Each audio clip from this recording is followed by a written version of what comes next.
Сайн мэцхан хүүхдүүдээ өнөөдрийн мэндийг хүргэе. Өнөөдрийн монгол хэлний хичээл дээр би зөөлний тэмдэг үсэг утсан байгаа. Зөөлний тэмдэг үсэг орсон үгийг бичцгээе. Сар өдрөө бичээрэй.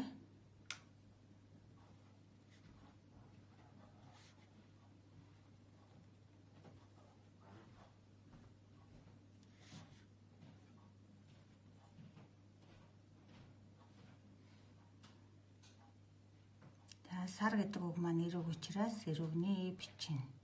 Эрүүг гэдгийг а гişгээр нь мэдэж болно.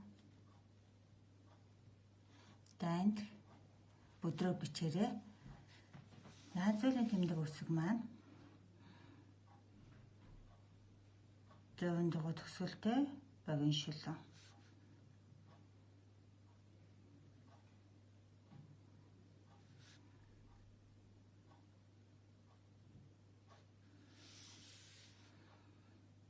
Одоо үг бичцгээе.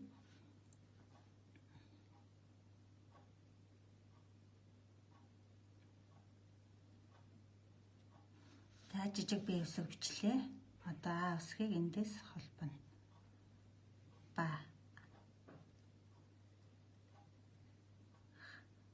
Бах. Зөөлний тэмдэгтэй тохиолдолд бах гэж уншина. Хэрвээ зөөлний тэмдэг байхгүй бол бах мэлхийний бах. Зөөлний тэмдэгтэйгээр уншиж дуудвал бах.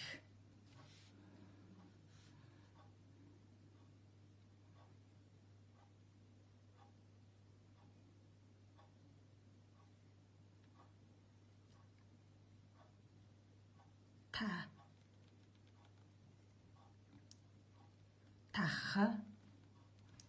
Гутлын тах гэж хэлдэг. Хэрвээ хэлэгдэх байрнаасаа урагшилж хэлэгдвэл зөөлний тэмдэгтэй тохиолдолд тахих.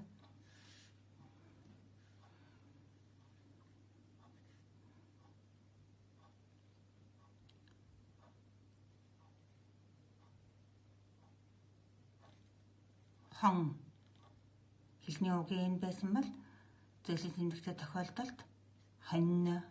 Дуудагдахдаа хэлний үгийн маань хэлний үзүүрийн болж хэлэгдэх байр нь урагшилж хэлэгдэж байна.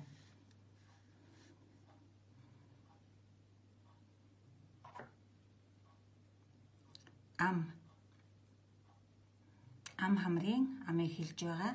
Хэрвээ ам гэсэн эм маань урагшилж хэлэгдсэн тохиолдолд зөөлний тэмдэгтэй бол ам.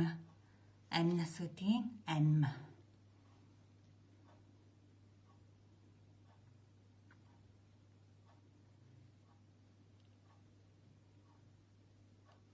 Хар. Өнгөний хар. Эрг өгүүлэгчийг хэлэгдэх байрнаас нь урагшлуулж хэлсэн тохиолдолд харь.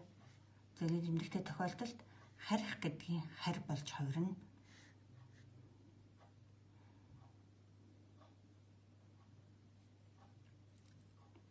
Он сар гэдгийн он. Зөөлний тэмдэгтэй тохиолдолд онь. Онилох гэдгийн онь. За дахиад өөрөг бичиж бүгдээрээ.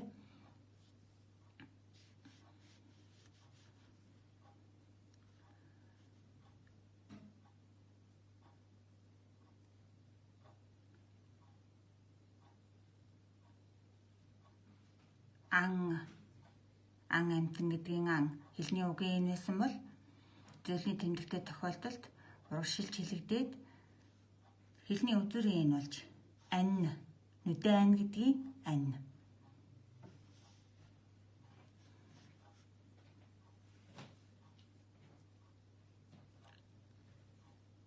Хол. Хол ойрын хол. Зөөлний тэмдэгтэй тохиолдолд холло. Хэлэгдэх байр нь урагшилж хэлэгддэг. Холло.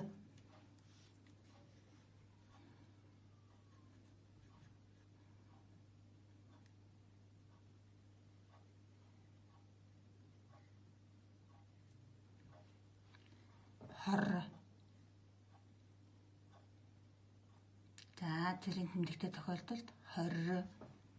Хор гэдэг маань одоо хувилагч машины хор. Аливаа зүйлийн хорыг хэлдэг тийм үү? Шингэн хор гэж байдаг. Зөөлрүүлж хэлэгдвэл 20 тонны хорь. Зөвлөрүүлж хэлэгдэнэ гэдэг маань эрг эглэгч маань хэлэгдэх байрнаас урагшилж хэлэгдэж байгаа гэсэн үг. Хорь.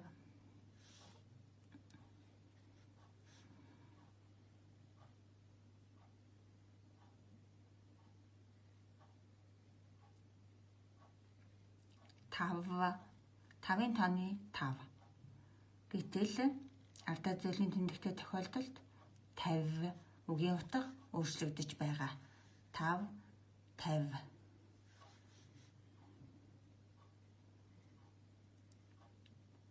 Сор.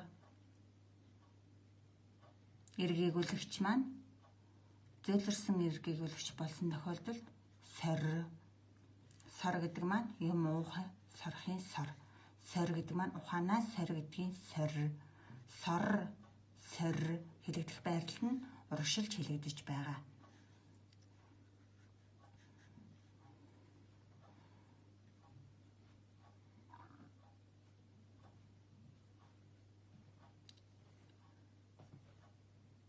Хан хүү гэдгийн хан. За анги эглэгчээ зөвлөрсөн анги эглэгч болгвол хань. Хань ижил, хань нөхөр гэдгийн хань. За уншия бүгдээрээ. Бах гэсэн үг маань зөвлөрсөн хээг эглэгч болсон тохиолдолд бах. Тах гэсэн гутлын тах гэсэн үгийн утга зөвлөрсөн хээг эглэгч болсон тохиолдолд тахих амьтны нэр болж байна. Хон хондуутай гэдгийн хон гэсэн хэлний үгийн маань зөвлөрсөн анги эглэгч болсон тохиолдолд хонь. Ам хамар гэдгийн ам зөвлөрсөн анги эглэгч болвол ам. Хар өнгөний хар зөвлөрсөн эрг эглэгч болвол харь. Он сар гэдгийн он зөвлөрсөн анги эглэгч болвол онь. Ан амтан гэдгийн ан зөвлөрсөн анги эглэгч болвол ань.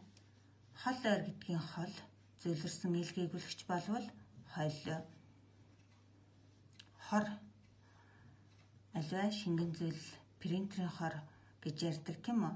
Тэрний эрг эглэгч зөвлөрсөн эрг эглэгч маань 20 гэсэн утгыг илтгэж байгаа. 5, 50, сор, сорь, хан, хань. За зүйлийн тэмдэгтэй тохиолдолд хэлэгдэх байрнаас урагшилж хэлэгддэг байгаа.